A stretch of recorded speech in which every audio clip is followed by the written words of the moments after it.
ఒకడు మాయలు చేసేవాడు ఒక డబ్బా తీసుకుని ఆ డబ్బా ఊపుతా ఉన్నాడు ట్రైన్లో. చూడండి, ఈ కాళ్ళ డబ్బా నేను ఊపుతున్నాను, ఒక మంత్రం వేస్తాను, ఈ డబ్బా నిండా డబ్బులు వస్తాయి చూడండి అని చెప్పేసి ఆ డబ్బా ఊపాడు, మంత్రం చదివాడు. సడన్ గా ఆ డబ్బాలోకి కాయిన్స్ వచ్చేసినాయి.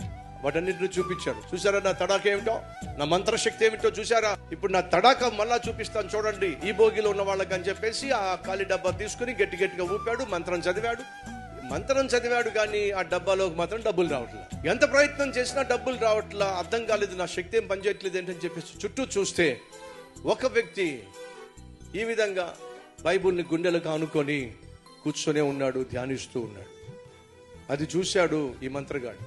ఓహో, అర్థమైంది, అందుకే నా శక్తి పనిచేయట్లే ఇక్కడ అని చెప్పి దగ్గరికి వెళ్ళి, అయ్యా సాధు సుందర్ సింగ్ గారు కళ్ళు తెరిచాడు.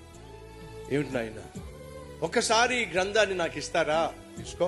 పరిశుద్ధ గ్రంథాన్ని తీసుకున్నటువంటి ఆ మాయిలోడు, ఈ గ్రంథాన్ని పక్కబోగికి తీసుకెళ్ళండి, నా తడాకేడు చూపిస్తానని చెప్పేసి పక్కబోగికి పంపించాడు.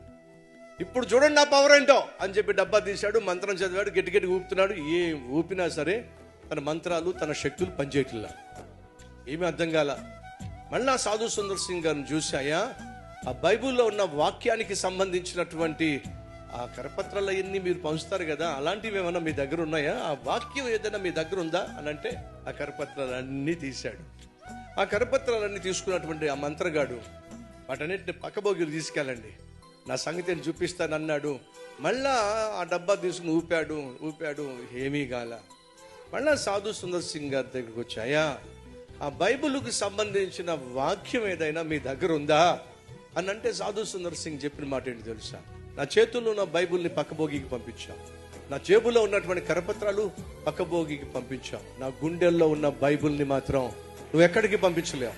నా గుండెల్లో ఈ బైబిల్ ఉన్నంత కాలం ఈ తంత్రాలు సాగవు. ప్రియ సహోదరి సహోదరులు, సైతానుకు బాగా తెలుసో, మన గుండెల్లో దేవుని వాక్యము ఉన్నంత వరకు వాడి ఆటలు మన జీవితంలో సాగవు.